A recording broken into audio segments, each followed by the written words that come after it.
Hello students, आप सभी लोगों का स्वागत है मैग्नेट ब्रेन्स हिंदी मीडियम में, जो आपको प्रोवाइड करता है 7वीं से 12वीं कक्षा तक के सभी विषयों के कंप्लीट वीडियो कोर्स, और वो भी फ्री ऑफ कॉस्ट। और ऐसा नहीं कि भाई एक चैप्टर या दो चैप्टर आपको फ्री करवाएं और उसके बाद कह दिया जाए भाई किसी तरह का सब्सक्रिप्शन लो, कोई सा चार्ज पे करो तब जाके कंप्लीट वीडियोस मिलेगी। तो भाई ऐसा यहाँ कुछ नहीं है। यहाँ आपको मिलता है best quality content, complete content, और इसके लिए आपको किसी तरह का कोई भी चार्ज नहीं पे करना। भाई ये तो बहुत अच्छी बात है। चलो इसी बात के साथ करते हैं आज के सेशन को स्टार्ट। तो आज हम पढ़ने वाले हैं निर्देशांक ज्यामिति, जो कि कक्षा 10वीं का पार्ट 7 है, और इसमें हम आज पहुंच चुके हैं इसके केस बेस्ड क्वेश्चन पे। जैसा कि आप लोगों को पता ही है भाई, सीबीएसई बोर्ड में केस बेस्ड क्वेश्चन जो है वो आते हैं 3 क्वेश्चन, यानी 4 तिया 12, यानी हर एक क्वेश्चन 4 मार्क्स का होता है, यानी 4 तिया 12, 80 में से 12 मार्क्स। ये तो बहुत बड़ा वेटेज है। तो क्या इसको छोड़ा जा सकता है? तो भाई बिल्कुल नहीं छोड़ा जाता। और आपके एनसीईआरटीज में ऐसे क्वेश्चन भी अवेलेबल नहीं है, जिसके कारण से आपको बहुत दिक्कतें होती होगी। तो अब दिक्कत महसूस करने की जरूरत नहीं है, क्योंकि मैग्नेट ब्रेन हिंदी मीडियम आप लोगों के साथ मौजूद है और वो आपके सभी दिक्कतों का निवारण करेगा। यानी अब हम आपके सामने लेके आए हैं केस बेस्ड के क्वेश्चन। जैसा कि इससे पहले के 6 चैप्टर जो हैं उनके भी हम कंप्लीट करवा चुके हैं। आज 7वें चैप्टर पर पहुंच गए हैं कि केस बेस्ड क्वेश्चन आखिर होते क्या हैं और उसके टाइप के क्वेश्चन कैसे बनते हैं और कैसे हम उसे बड़े आसान तरीके से सॉल्व करेंगे। हर चीज़ को हम यहाँ डिस्कस करने वाले हैं। ओके, तो भाई इस सेशन को स्टार्ट करने से पहले मैं आपको बताना चाहता हूँ इस चैप्टर में हम क्या क्या चीज़ें पहले पढ़ चुके हैं। तो भाई निर्देशांक ज्यामिति में सबसे पहले हम इसके पूरे चैप्टर जो एनसीईआरटी है पूरा कवर कर चुके हैं, यानी सभी इसके उदाहरण और प्रश्नावली के सभी क्वेश्चन हमने बेहतरीन तरीके से कंप्लीट कर रखा है। उसका आपके बोर्ड के एग्जाम के पॉइंट ऑफ व्यू से भाई इस निर्देशांक ज्यामिति के आधार पर जितने भी एमसीक्यूज यानी बहुविकल्पीय प्रश्न आते हैं उसकी पूरी सीरीज कंप्लीट कर रखी है। डन। चलो भाई उसके बाद क्या है, तो भाई एग्जाम के मोस्ट इंपॉर्टेंट क्वेश्चन चाहिए, तो भाई एग्जाम के पॉइंट ऑफ व्यू से मोस्ट इंपॉर्टेंट क्वेश्चन की भी सीरीज अवेलेबल है। साथ ही साथ पूरे चैप्टर का एक वन शॉट रिवीजन, यानी कंप्लीट चैप्टर रिवीजन, एक ही वीडियो में पूरे चैप्टर को बेहतरीन तरीके से समझाया हुआ है, वो भी यहाँ पर कंप्लीटेड है। तो भाई जिसने नहीं देखा है तो जरूर देख लेना भाई, बहुत ही ज्यादा फायदेमंद होने वाला है। ओके, और आज हम फाइनली पहुंच चुके हैं इसके केस बेस्ड क्वेश्चन पे, क्योंकि ये भी बहुत इंपॉर्टेंट था, इसको भी कंप्लीट करना जरूरी है। डन। तो करते हैं सेशन को स्टार्ट और देखते हैं भाई ये केस बेस्ड क्वेश्चन किस टाइप के होते हैं और कैसे उसे बड़ा आराम से हम सॉल्व करेंगे। डन। चलो भाई देखते हैं। तो यहां पर सबसे पहले इसमें मैं इसको स्टार्ट करने से पहले मैं आपको बताता हूं भाई निर्देशांक ज्यामिति, जैसे हम चैप्टर का नाम देख रहे हैं निर्देशांक ज्यामिति, थोड़ा सा इसको डिस्कस कर लेते हैं। ठीक है, तो निर्देशांक होता क्या है? तो जैसे कि हमारे पास एक्स अक्ष होता है और वाई अक्ष होता है। ठीक है, और ये एक्स और वाई अक्ष से हम कोई भी 2D यानी कोई भी जो स्थिति होती है 2D में, 2 डायमेंशन में, उस स्थिति को दर्शाते हैं। जैसे कि कोई भी बिंदु कहाँ पर है वो हम दर्शाएंगे। जैसे आप देख पा रहे हो ये एक बिंदु यहाँ पर है, तो इसकी पोजीशन कौन बता रहा है? तो ये बता रहा है एक्स और वाई। ठीक है, इस पॉइंट की पोजीशन एक्स और वाई बता रहा है। ठीक है, तो ये क्या है? तो ये एक तरह का निर्देशांक है जो आपको एक्स और वाई अक्ष के बीच में पोजीशन बता रहा है कि वो बिंदु कहाँ पर मौजूद है। डन। और ज्यामिति क्या होता है? तो ऐसे ऐसे बिंदु, अगर एक बिंदु दो बिंदु, यानी ज्यामिति क्या है? ज्योमेट्री ही तो है। ठीक है, यानी इससे 2 3 4 बिंदु से कोई रेखा खींची जा सकती है, कोई त्रिभुज खींचा जाता है, कोई सा वर्ग खींच सकते हैं, कुछ भी खींचा जाता है। तो इस तरह की चीज जो बनती है उसे ज्यामिति कहा जाता है। यानी हम इस निर्देशांक से बने ज्यामिति को स्टडी करने वाले हैं, इस तरह के क्वेश्चंस में बनते हैं। तो ये है इसका चैप्टर के नाम का एक्सप्लेनेशन। तो करते हैं सेशन को स्टार्ट और देखते हैं केस बेस्ड क्वेश्चन इसके कैसे हैं। ओके, चलो। तो यहाँ पर भाई केस बेस्ड क्वेश्चन में सबसे पहले क्वेश्चन को हम लेके आते हैं। तो यहाँ पर ये कहता है कि आपके विद्यालय में खेल दिवस की गतिविधियों को संचालित करने के लिए चौक पाउडर से 1 मीटर की दूरी पर रेखाएं खींची गई हैं। एक आयताकार आकार का मैदान ABCD है। देखो यहाँ पर क्या है, ये एक आयत के आकार का एक पूरा मैदान है। इसके अंदर क्या किया है? चौक से ये जो लाइन आपकी खींची हुई है, ये 1 2 3 4 5 6 7 8 9 10, ये 10 तक जो लाइन खींची हुई है ये चौक से ही खींची हुई है। डन। चलो ठीक है। अब उसके बाद क्या कहा गया है? तो भाई इस आयताकार मैदान में AD जो है वो 100 गमले, यानी AD की बात की जाए तो इसमें कितने हैं? तो 100 गमले हैं। भाई AD की बात की जाए तो यहाँ A से लेकर D तक जाने में भाई यहाँ पर पूरे 100 गमले रखे गए हैं। और किस अनुसार? तो भाई ये जो गमले हैं वो 100 गमले जो AD है साथ एक दूसरे से 1 मीटर की दूरी पर रखे गए हैं। यानी पहले गमले से जो दूसरा गमला है वो हर एक 1 मीटर पे रखा हुआ है। यानी 1 मीटर पे ये है, दूसरे मीटर पे 3 पे 4 पे 5 पे 10 है, और टोटल ये 100 गमले हैं। ठीक है भाई, 100 दिख नहीं रहे होंगे क्योंकि 100 रखने में बहुत लंबा हो जाता है, इसलिए यहाँ पर आगे डॉट डॉट डाल दिया है कि भाई हैं 100। डन, कोई दिक्कत नहीं। चलो अब इसके बाद इसमें क्या कहा गया है कि भाई जैसा कि नीचे दिए गए चित्र में हमें दिखाया हुआ है, उसके बाद में निहारिका है, वो निहारिका दूसरी पंक्ति में, हम देख पा रहे हैं भाई पहली पंक्ति ये है, दूसरी पंक्ति है, यहां से निहारिका दौड़ना शुरू करती है और दौड़ना शुरू करने के बाद भाई ये कहते हैं दूसरी पंक्ति में एडी को 1/4 दूरी दौड़ती है, यानी इसकी जो पूरी दूरी है ना उसका ये जो वो 1/4 हिस्सा दौड़ जाती है, यानी एडी का 1/4 हिस्सा ही दौड़ती है। डन। और उसके बाद क्या है, प्रीत जो है यानी ये दूसरी वाली जो है, यानी देखो इसने क्या है एक हरे रंग का झंडा लिया हुआ है और ये एडी का यानी पूरा जो एडी था उसका 1/4 हिस्सा दौड़ी है और जाकर झंडा गाड़ दिया, जैसे कि इसमें लिखा हुआ है भाई एक हरा झंडा गाड़ देती है।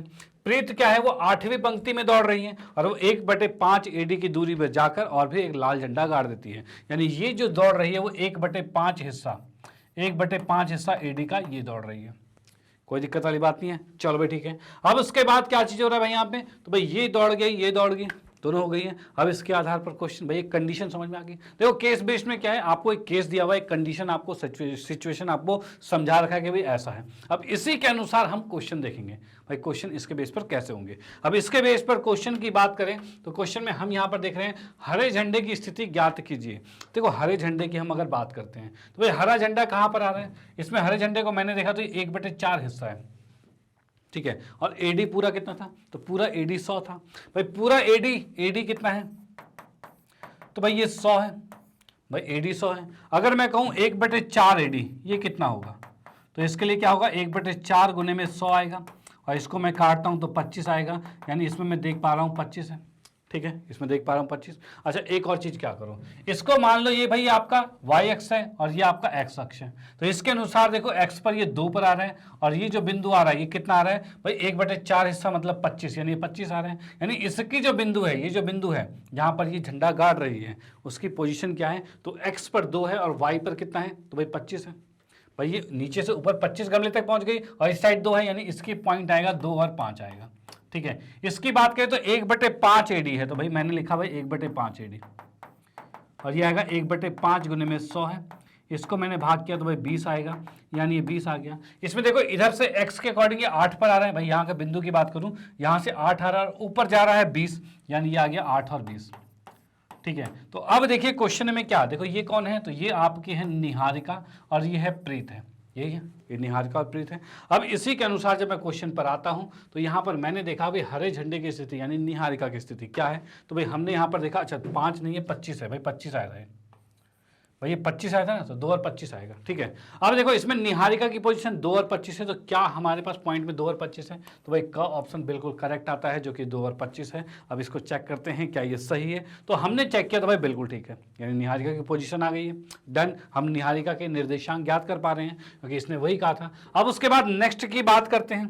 भाई नेक्स्ट की अगर मैं बात करता हूँ तो अगला भाई लाल झंडे की स्थिति यानी कि प्रीत जो थी उसकी स्थिति कितनी है भाई 8 और 20 है, तो भाई इसको भी हमने यहाँ पर देखा 8 और 20 कहाँ दिख रहा है, तो भाई ग ऑप्शन बिल्कुल करेक्ट आ रहा है भाई, 8 और 20 हमें यहाँ दिख रहा है। अब इसको चेक करते हैं क्या ये सही है, तो भाई ये भी बिल्कुल ठीक है, नो प्रॉब्लम। ओके अब आते हैं नेक्स्ट पार्ट पर भाई, अगला पार्ट इसी के बेस पर क्या क्वेश्चन कहता है, तो उसके बेस पर अगला कहता है भाई दोनों झंडों के बीच की दूरी, यानी कि इसने कहा है ये जो n है और p है, यानी हम देख पा रहे हैं ये n और p है, इनके बीच की दूरी निकालनी है भाई, जो n और p है इसके बीच की दूरी निकालनी है। अब इसकी दूरी कैसे निकालेंगे भाई n और p के बीच की दूरी अगर मुझे निकालनी है तो दूरी का फॉर्मूला क्या होता है, तो उसके लिए हम यहाँ पर लिखेंगे ये x1 है, ये y1 है, ये x2 है और ये y2 है, भाई ये चीज़ें। अब दूरी का सूत्र क्या होता है, तो दूरी का सूत्र होता है x2 माइनस में x1 का होल स्क्वायर प्लस में y2 माइनस y1 का होल स्क्वायर, भाई यही चीज़ होता है। डन, कोई दिक्कत नहीं है। अब हम क्या करते हैं इसकी वैल्यूज को रखते हैं यहाँ पर, तो रखेंगे तो क्या आ रहा है, तो x2 यानी 8, भाई 8 में से घटा कितना 2, इसका वर्ग आएगा, प्लस में y2 माइनस y1 मतलब 20 में से घटा 25 और इसका वर्ग आएगा। अब देखिए यहाँ पर क्या है भाई, 8 में से 2 गया तो 6 का वर्ग आ रहा है और 20 में से 25 गया तो -5 का वर्ग आ रहा है, कोई दिक्कत नहीं है भैया आ गया। अब 6 के वर्ग की अगर मैं बात करता हूं तो कितना आ रहा है, तो ये 36 आ गया और -5 का वर्ग जो है वो 25 आ गया। इनको अगर हम जोड़ते हैं तो भाई ये आ रहा है कितना, तो ये 61 आ रहा है रूट में, यानी कि n और p के बीच की दूरी यानी कि दोनों झंडों के बीच की दूरी कितनी है, √61, यानी कि ग ऑप्शन बिल्कुल करेक्ट आता है। क्या भाई, ग ऑप्शन बिल्कुल करेक्ट आता है। अब इसको हम चेक करते हैं तो भाई ये बिल्कुल ठीक है। ओके तो भाई यहाँ पर हमने देखा थर्ड पॉइंट भी उसी के बिहाफ पर जो क्वेश्चन दिया था उसी को देखते हुए हमने निकाल लिया। डन, अब आते हैं इसके बाद नेक्स्ट पे और देखते हैं अगला पॉइंट वो क्या कहता है। अगले पॉइंट को देख लेते हैं। तो भाई अगले की बात करें, यदि रश्मि को दोनों झंडों के को मिलाने वाले रेखाखंड के ठीक बीच में, भाई इसने क्या कहा है, ठीक बीच में एक नीला झंडा गाड़ना है। ठीक है, तो भाई यहां पर क्या कहे, इन दोनों के बीच में यहां पर, ठीक है, एक नीला झंडा गाड़ना है। भाई एक नीला झंडा हमने बना दिया, ठीक है, जो कि इन दोनों के बीच में गाड़ना है। ओके भाई, यहां मैंने इसको O ले लिया और इसके निर्देशांक हमें ज्ञात करने हैं, जो कि X और Y है। ठीक है, और इसने ये कहा इन दोनों के ठीक बीच में है नीला झंडा गाड़ना, तो उस झंडे का उसे अपना झंडा कहाँ लगाना चाहिए, मतलब ठीक बीच में कहाँ पर लगाएगा। तो बीच के निर्देशांक ज्ञात करने, बीच मतलब मध्य बिंदु फॉर्मूला, और वो क्या था, तो भाई अगर मुझे x निकालना है तो भाई x1 प्लस x2, यानी हम करेंगे भाई x1 प्लस x2 बटे में 2, और x1 कितना है तो 2, और x2 कितना है 8, और बटे में 2 है, यानी 10 बटे 2 यानी 5 आ गया। वहीं हम बात करते हैं y की, तो y आएगा भाई y1 प्लस में y2 आएगा, और बटे में 2 है, और y1 कितना है तो भाई 25, और y2 कितना है तो 20, और बटे में 2, और ये आ रहा है 45 बटे 2, और इसको लिखेंगे तो 22.5 आएगा, ये आएगा, यानी इसके निर्देशांक क्या आ गया 5 और 22 बटे 5। हाँ भाई 22.5, तो यानी ये हमारा का ऑप्शन करेक्ट आता है, 5 और 22.5। डन, कोई दिक्कत नहीं है। तो भाई इसी के साथ ये वाला पार्ट भी हमारा कंप्लीट होता है। अब इसको भी हम चेक करते हैं, तो भाई ये भी बिल्कुल ठीक है, नो प्रॉब्लम। और इसके बाद हम आते हैं नेक्स्ट क्वेश्चन पे, नेक्स्ट पार्ट पर। भाई इसी के आधार पर अगला पार्ट क्वेश्चन क्या पूछता है उसको भी करेंगे भाई बड़े आराम से। ठीक है, तो भाई इसको मैंने यहाँ से ये इरेज किया। हाँ जी, तो नेक्स्ट की हम बात करते हैं। तो भाई नेक्स्ट पार्ट हमारा है, यदि जॉय है, जो जॉय को हरे झंडे से 1/4 दूरी पर हरे और लाल झंडे के मिलाने वाले रेखाखंड में एक झंडा लगाना है। यानी इसने ये कहा है, एक जॉय नाम का पर्सन है जो इन दोनों के बीच में कहीं एक झंडा लगा रहा है, लेकिन कितनी दूरी पर, तो भाई 1/4 की बात कर रहा है। कितना भाई 1/4 की बात कर रहा है। तो 1/4 की अगर मैं बात करता हूँ यहाँ पर, तो भाई इसमें मैं थोड़ा सा इसको, हाँ ठीक है, अरे इसमें 1/4 मान लो कि इस पॉइंट की बात कर रहे हैं, यहाँ पर इसे झंडा लगाना है। ठीक है, यहां पर झंडा लगाना है। अभी झंडा लगाने के लिए 1/4 से क्या तात्पर्य है, यानी कि ये एक हिस्सा है। ठीक है, और ये जो पूरा है वो 4 हिस्सा है। भाई ये पूरा हिस्सा 4 का था और ये हिस्सा 1 का है। डन, ठीक है। अब हमें क्या करना है, हमें ये वाला बिंदु निकालना है, यानी ये जो पॉइंट इसके पास है x और y, ये हमें ज्ञात करना है। और ये कैसे ज्ञात होगा, तो इसके लिए हमें इसके अनुपात अगर पता है तो ज्ञात हो जाएगा। अब देखिए, ये अगर 1 और पूरा 4 है तो इसका मतलब इधर साइड में 3 होगा। भाई ये 3 होगा। डन, भाई पूरा 4 है और ये 1 था, तो ये 1 है तो ये 3 होगा, ऐसे ही होगा। अब इस अनुसार हम क्या कह सकते हैं, तो इस अनुसार हम यहां पर कह सकते हैं कि ये जो आ गया है आपके पास, वो क्या आ गया है, तो ये जो आपके पास आ गया है यहाँ पे बिंदु पे, ये 1:3 में आ गया है। किसमें भाई 1:3 में आ चुका है। डन, 1:3 में ही आ चुका है। अब 1:3 में अगर ये आया हुआ है, इसको मैं थोड़ा सा कर देता हूँ साफ, हाँ 1:3 में, तो वो हम लगाएंगे यहाँ पर क्या, विभाजन सूत्र। अब उसमें क्या है, मैं इसको मानता हूँ ये n है और ये m है। ठीक है, और x और y मुझे निकालना है। और सेक्शन फार्मूला यानी विभाजन सूत्र क्या कहता था, तो भाई ये कहता था x जो है वो क्या होता है, तो ये होता है भाई mx1 प्लस nx2 और बटे में m प्लस n।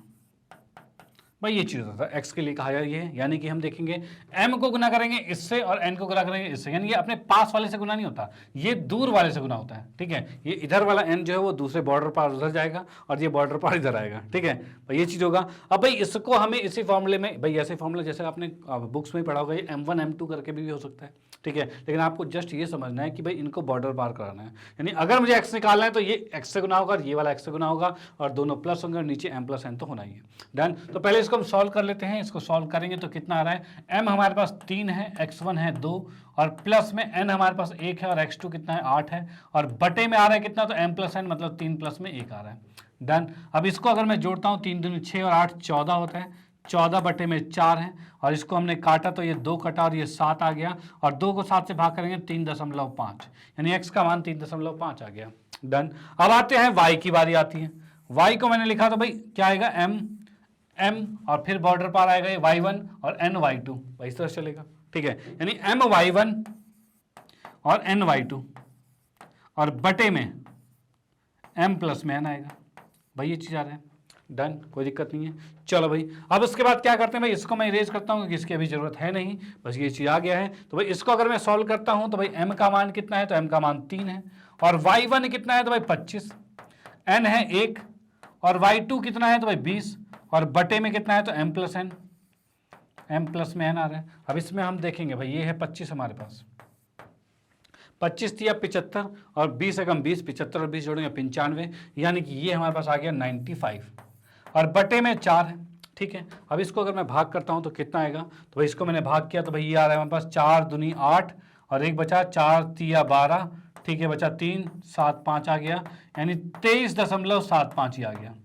भाई कितना आ गया 23.75, ये वाई आ गया। यानी हमारा जो निर्देशांक एक्स और वाई है, एक्स और वाई है, ये कितना आ गया, ये आ गया 3.5 और 23.75।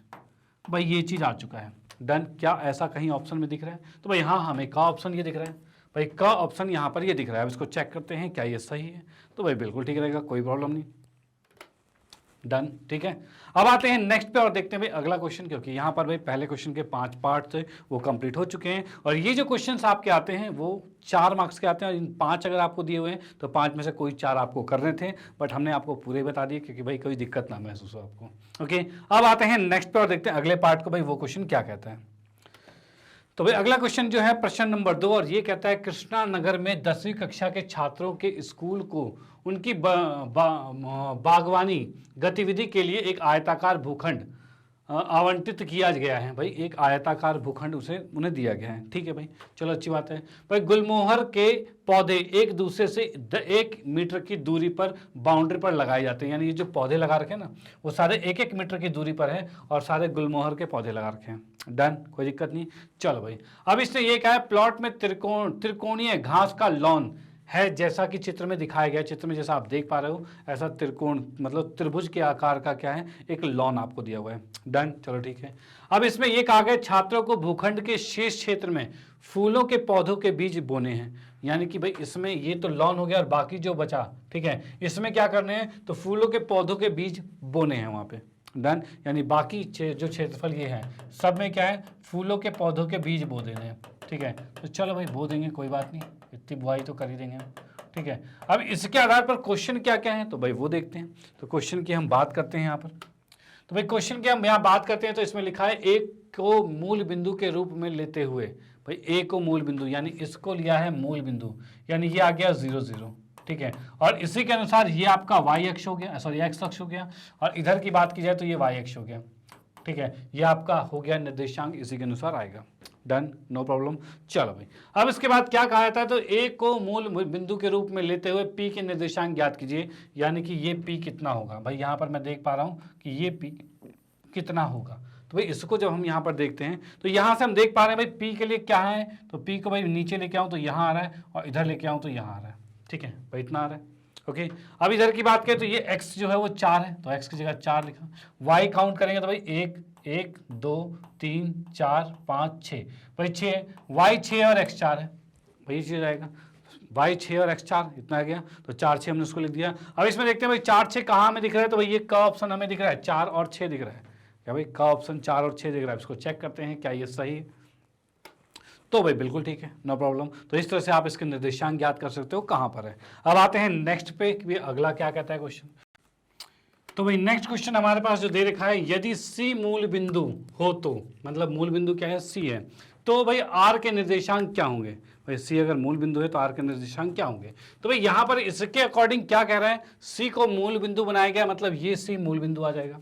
ठीक है, तब देखो इसमें थोड़ा बदलाव आएगा। क्या बदलाव आएगा, तो बदलाव ये आएगा यहाँ पर कि भाई यहाँ पर हम इसमें इसको अगर मूल बिंदु लेते हैं तो ये हमारा एक्स अक्ष इस साइड होगा और ये जो रेखा बढ़ती हुई इस साइड जा रही है वो एक्स डैश होगा। भाई इसको लिखेंगे एक्स डैश। वाई क्या है, नीचे की तरफ ये वाई जा रहा है जो कि वाई डैश के साथ है, और ऊपर भी ये वाई जा रहा है तो वाई है, यानी ऊपर तो ये प्लस होता है और इस साइड प्लस होता है, लेकिन इधर की साइड माइनस होता है और नीचे की साइड माइनस होता है, इसको ध्यान रखेंगे। ठीक है भाई, ये नेगेटिव होगा। ओके, इसको ध्यान रखते हुए क्वेश्चन को देखेंगे। अब देखो क्या कह रहे हैं, तो भाई ये कह रहा है सी मूल बिंदु रहते हुए आर के निर्देशांक ज्ञात करने हैं, मतलब ये आर हमें ज्ञात करना है। ठीक है, अब इसके अकॉर्डिंग देखा जाए तो ये एक तो यहाँ आ रहा है, ठीक है भाई, इसमें देखा जाए यहाँ आ रहा है और इधर की बात की जाए तो यहाँ आ रहा है। अब इसमें हम देखेंगे भाई क्या चीज़ है, इधर अगर ये मूल बिंदु है तो इसमें x किधर से काउंटिंग होगी, इस साइड से, यानी ये -1 -2 -3 -4, इस तरह से बढ़ते बढ़ते 4 का 5 6 7 8 9 10, यानी ये -10 तक आ गया। इधर नीचे आएंगे तो भाई -1 -2 और ये -3 आएगा, यानी ये पॉइंट जो आ रहा है x है -10 और y है -3, भाई इतना आ रहा है। भाई अगर मूल बिंदु यहाँ पर हो गया तो ये सारी चीजें नेगेटिव में आ गई है, यानी -10 और -3 इसके निर्देशांक हैं, और जो कि ऑप्शन नंबर ग हमें करेक्ट दिख रहा है। क्या भाई, ऑप्शन नंबर ग बिल्कुल करेक्ट दिख रहा है। अब इसको हम चेक करते हैं तो भाई ये बिल्कुल ठीक है, नो प्रॉब्लम। ओके, तो इसी की तरह से हमारा सेकंड पार्ट भी यहाँ पर कंप्लीट होता है। अब आते हैं इसके बाद नेक्स्ट पार्ट पर। नेक्स्ट पार्ट क्या कहता है, चलो भाई, तो नेक्स्ट हमारे पास थर्ड पार्ट जो दे रखा है इसमें, यदि सी मूल बिंदु हो तो फिर से सी मूल बिंदु है, तो भाई सी मूल बिंदु हो तो भाई फिर से हमने सी को मूल बिंदु लिया और यही आ गया हमारे सामने। डन। अब इसने कहा है क्यू के निर्देशांक ज्ञात करने, यानी क्यू हमें ज्ञात करना है, ये बिंदु। अब इसकी मैं बात अगर करता हूँ, इस क्यू की अगर मैं बात करता हूँ यहाँ पर, तो भाई यहाँ पर मैं देखूँ क्यू को, तो इसके अकॉर्डिंग भाई इसमें हम देख पा रहे हैं भाई ऊपर से तो ये यहाँ आ रहा है, और इधर की बात करें तो ये यहाँ जा रहा है। डन भाई, ये यहाँ आ रहा है, वहाँ आ रहा है। अब इसमें हम देख रहे हैं भाई वाई जो नीचे की तरफ आया तो -3 है, -4 आएगा, ये -5 आएगा और ये -6 आएगा, यानी हम देख पा रहे हैं इसके अंदर y तो -6 आ गया, ठीक है। और x की बात करें -10 तो यहाँ था ही, तो -11, -12 और -13, यानी -13 जा रहा है, यानी ये -13 आ गया। डन। तो q के निर्देशांक क्या आ गए, तो -13 और -6 आ गए। क्या ऑप्शन में कहीं पर है, तो भाई हम देख पा रहे हैं -13 और -6 हमारे पास घ ऑप्शन बिल्कुल करेक्ट आता है, जो कि -13 और -6 है।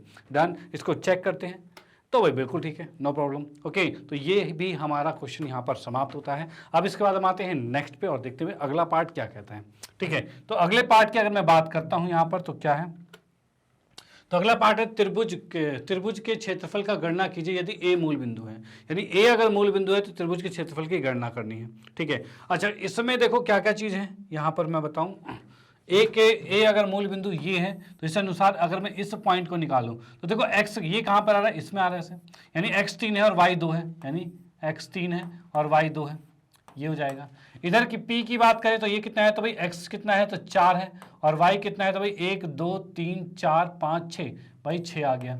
r की बात करें तो r कितना है, तो भाई यहाँ से मैं देखूँ इस बिंदु को, तो यहाँ पर x जो है वो 6 पर आ रहा है। ठीक है भाई, इससे देखा गया तो x 6 पर आ रहा है, और यहाँ से देखा गया ये, तो भाई 1 2 3 4 5, भाई यहाँ पर है 1 2 3 4 5 आ रहा है, मतलब 6 और 5 आ रहा है। ठीक है, तो ये त्रिभुज के तीनों बिंदु आ गए हैं। ठीक है, यानी मैं इसको यहाँ पर लिखता हूँ, तो P हमारे पास है 4 6, भाई Q जो है वो 3 2, और R जो है वो कितना है, 6 और 5 है। ठीक है भाई, ये चीज़ हो गया। Done, no problem. अब इसमें हम क्या करेंगे, त्रिभुज का क्षेत्रफल लगाएंगे, तो क्षेत्रफल के लिए क्या है, इसको माना x1 y1, इसको माना x2 y2, इसको माना x3 y3। ठीक है, अब मैं यहाँ पर लिखता हूँ क्षेत्रफल किसका, भाई क्षेत्रफल है PQR का। भाई PQR के क्षेत्रफल की अगर हम बात करते हैं तो क्या होगा, तो भाई PQR के क्षेत्रफल की बात अगर की जाए तो ये हमारे पास आ रहा है भाई 1/2, भाई क्या आएगा 1/2, फिर मॉडुलस में आता है, फिर x और उसके साथ भाई x1 होगा, फिर भाई 23 प्लस में x2 31 प्लस में x3 और 12, भाई ये चीज़ हो गया भाई 23 31 12, ये चीज़ भाई इस तरह से हम फॉर्मूला याद करते थे। डन। अब इसमें सारी वैल्यूज है, उसको रखो और आंसर आएगा, तो भाई रखा मैंने, तो क्या आंसर आ रहा है, तो भाई यहाँ पर जब हम रख के देख रहे हैं तो 1/2 तो ठीक है। भाई x1 कितना है, तो 4 है, y2 2 माइनस में y3 5, ठीक है, x2 3, ठीक है, और उसके बाद क्या है अगला भाई 5 में से क्या 6, 5 - 6 प्लस में x3 कितना है 6 है, और उसके बाद क्या आएगा 6 - 2 आएगा। ठीक है, तो 6 - 2 लिख दिया हमने, ये हमने पूरा फॉर्मूले के अकॉर्डिंग क्वेश्चन यहाँ पर लिख दिया। डन। अब उसके बाद हम इसको सॉल्व करेंगे तो 1/2 तो ठीक है, यहाँ पर भाई 2 में से 5 गया तो -3 को 4 से गुना करेंगे तो -12, 5 में से 6 गया तो -1 को 3 से गुना करेंगे तो -3 आएगा, प्लस में भाई 6 में से 2 गया तो 4 बचा, 4 को 6 से गुना करेंगे 6 × 24 आ रहा है। ठीक है भाई, ये 24 आ गया। अब इसको मैं सॉल्व करता हूं तो ये 15 है, 15 को 24 में से घटाएंगे, भाई 15 माइनस का है 24 प्लस का है। इसको जब घटाते हैं तो 24 में से 15 गया तो 9 बचा, तो 9/2 आ रहा है। इसको हम भाग करेंगे तो ये 4.5 आ रहा है। क्या ऑप्शन में कहीं 4.5 है, तो भाई बिल्कुल ऑप्शन में का ऑप्शन दिख रहा है हमें जो कि 4.5 है, और ये इसका आंसर बिल्कुल करेक्ट आता है। Done, no problem. तो भाई इसका भी स्क्रीनशॉट ले लो, ये भी क्वेश्चन यहाँ पर समाप्त होता है। अब इसको हम चेक करते हैं तो वो भी बिल्कुल ठीक है। ओके, अब आते हैं नेक्स्ट पार्ट पे और दूसरे पार्ट को देखते हैं भाई वो किस टाइप का है। ठीक है भाई, अगले पार्ट को देखा तो भाई अगला पार्ट है त्रिभुज के क्षेत्रफल की गणना करें यदि सी मूल बिंदु है। अब इसने कहा है अगर सी मूल बिंदु है तो इस कंडीशन में त्रिभुज के क्षेत्रफल की गणना करनी है। ठीक है। अब इसके अकॉर्डिंग अब निकालेंगे तो जैसा कि मैंने अभी इस तरह से अक्ष निकाले थे, ठीक है, यानी ये इधर x था, इधर y था, ये इस साइड हमारा क्या आ रहा था, ये x डैश आ रहा था और नीचे ये आ रहा था y डैश आ रहा था। डन, ये चीज आ रही थी। ओके, अब भाई इसके अंदर क्या चीज है, नीचे y डैश है, x डैश है, ये है, तो इसके अकॉर्डिंग जब इसके निर्देशांक निकालोगे तो ये माइनस में कुछ थे जो भी थोड़ी देर पहले हमने निकाले थे। लेकिन एक चीज याद रखना, अगर आप उस त्रिभुज को इधर रखो, यानी तीसरे चतुर्थांश में रखो या चौथे में रखो, कहीं भी रखो, ठीक है, आपका आंसर त्रिभुज का क्षेत्रफल तो उतना ही आएगा, ना ज्यादा ना कम आएगा। ठीक है, इसके निर्देशांक आप खुद निकालना, उस तरह से निकाल के भी देख लेना। लेकिन एक चीज कंफर्म है, जो आंसर पिछली बार आया था वही आंसर इस बार आएगा, चाहे निर्देशांक कहीं भी रख लो उसको। ठीक है, तो भाई इसका आंसर भी आएगा 4.5 और इस तरह से घ ऑप्शन करेक्ट आता है। ठीक है, इस तरह से घ ऑप्शन करेक्ट आता है, जिसको हमने चेक किया, तो भाई ये भी बिल्कुल ठीक है, नो प्रॉब्लम। डन, तो भाई क्षेत्रफल में कोई प्रभाव नहीं पड़ेगा अगर आप मूल बिंदु को चेंज करते हो तो। डन, कोई दिक्कत नहीं है। चलो भाई, तो इसी के साथ ये क्वेश्चन यहाँ पर समाप्त होता है और इसी क्वेश्चन के साथ आज का सेशन हमारा यहाँ पर समाप्त होता है, जिसमें हमने निर्देशांक ज्यामिति के आधार पर कुछ क्वेश्चन जो किए हैं, जो कि केस बेस्ड क्वेश्चन है, जो कि आपके एग्जाम के पॉइंट ऑफ व्यू से बहुत ही ज़्यादा इंपॉर्टेंट थे। डन, तो इसकी प्रैक्टिस जरूर कर लेना और आने वाले वीडियोस को भी जरूर देखना, क्योंकि उसमें नेक्स्ट क्लास में नेक्स्ट चैप्टर की वीडियोस आने वाली है, जो कि केस बेस्ड क्वेश्चन है और उसको भी हम बेहतरीन तरह से कंप्लीट करने वाले हैं। डन, तो क्योंकि अब आपके एग्जाम बिल्कुल नज़दीक हैं, इसका मतलब एग्जाम की तैयारी करनी है बेहतरीन तरीके से, तो ये सारे क्वेश्चंस भी प्रैक्टिस आपको करने पड़ेंगे, इनको भी नहीं छोड़ा जा सकता। डन, तो फटाफट इस सेशन को अपने फ्रेंड सर्कल में भी जरूर शेयर कर देना कि भाई उनको भी इसका फायदा मिल पाए। भाई आपको फायदा मिल रहा है, उनको फायदा मिले तो बहुत मजेदार तरीके हो जाएगा। ठीक है, चलो भाई, तो भाई इसी के साथ करते हैं आज के सेशन को समाप्त। और फाइनली मैं आपको बताना चाहता हूं मैग्नेट ब्रेन के बारे में। तो भाई मैग्नेट ब्रेन एक ऐसा प्लेटफॉर्म है जो आपको प्रोवाइड करता है केजी से लेकर 12 क्लास तक के सभी विषयों के कंप्लीट वीडियो कोर्स, और वो भी फ्री ऑफ कॉस्ट। और रही बात हिंदी मीडियम की, तो 7वीं कक्षा से 12वीं कक्षा तक के सभी विषय वो भी यहाँ पर कंप्लीटली फ्री हैं। साथ ही साथ एनटीएससी, ओलंपियाड, सीयूईटी, इस तरह के कॉम्पिटिटिव लेवल के एग्जाम की प्रिपरेशन भी यहाँ पर करवाई जाती है, और spoken English, UP board, Bihar board की भी प्रिपरेशन यहाँ पर करवाई जाती है। डन, कोई दिक्कत नहीं। चलो भाई, तो भाई यहाँ पर ये सारा कंटेंट मिलता है बिल्कुल 100% फ्री, और वो भी हाई क्वालिटी एजुकेशन, यानी क्वालिटी में कोई भी कॉम्प्रोमाइज नहीं है। और आप अगर इन सारे वीडियोस को हमारी वेबसाइट पर भी देख सकते हो, और आप हमारे मोबाइल एप्लीकेशन है उस पर भी देख सकते हो, जो कि भाई वेबसाइट है www.magnetbrains.com, और उसके साथ साथ जो मोबाइल एप्लीकेशन है जो है मैग्नेट ब्रेन्स।